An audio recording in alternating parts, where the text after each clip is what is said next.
سین والام، اسب و الاغ و اردک، کبریت و گاز و فندک، جوجه و مرغ و لکلک، عید شما مبارک.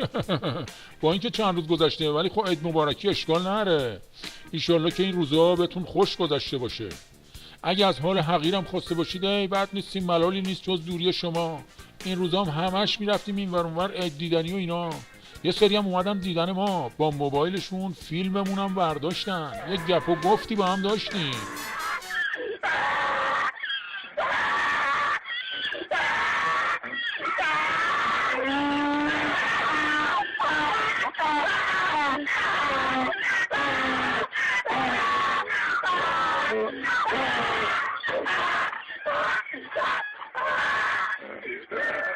آره بنده خدا دل پری از روزگار داشت، خیلی تلاش کرد منظورشو به ما برسونه اما طفلی نتونست. بازگرین میدونی چیه؟ فک و فامیلای ما همشون از این ملای مفخور شاکی هم. یه مشی کم گنده یه تن پرور که فقط بلدن ور ور ور ور حرف بزنن. یه روز تو خیابون دیدم یه جوونی برگشت به آخونده گفت تو کدوم طویل بزرگ شدی؟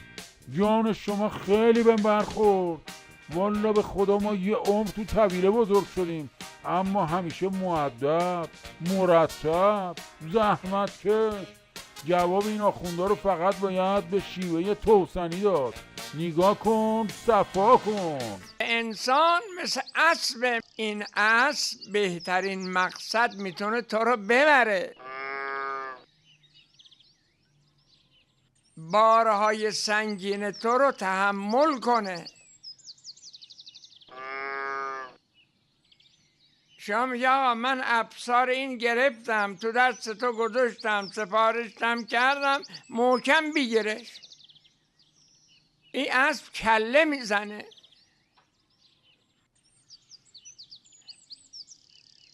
حالا اگر این غفلت بکنه، اسب کله بزنه و افسار از دست خودش در بیاره، چه کارش میشه که؟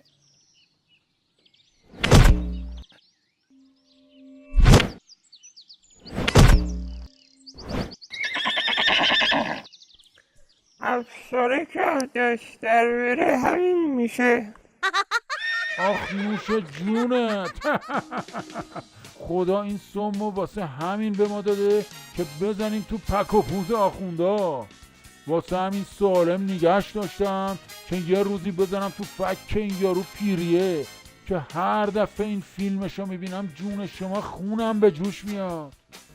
من زشت‌ترین صداها صدای الاغا. یعنی می‌بینی چه صدا میکنن، ار میکنن. این زشته. مواظب باش تو هم یه کاری زشت کوچیک‌ترش نکنی. اوه نه که تو خیلی خوشگلی با اون صدای جیغت. هیچ وقت فکر نمی کردم که چیزی تو این دنیا پیدا بشه که جویدنش از جویدن یونجه هم بیشتر کیف بده.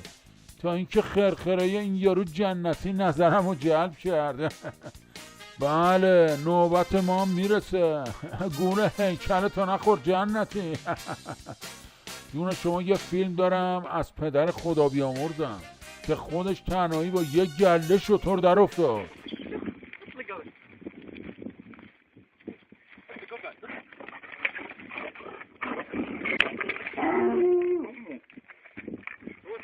آی قربونت برم بابا خره، حقا که توسن به خودت رفته. خب دوستان سال خوبی داشته باشید. ببخشید که سرتون رو درد آوردم. خلاصه ما با حرف دلمون رو به یکی بزنیم دیگه. زد زیاد.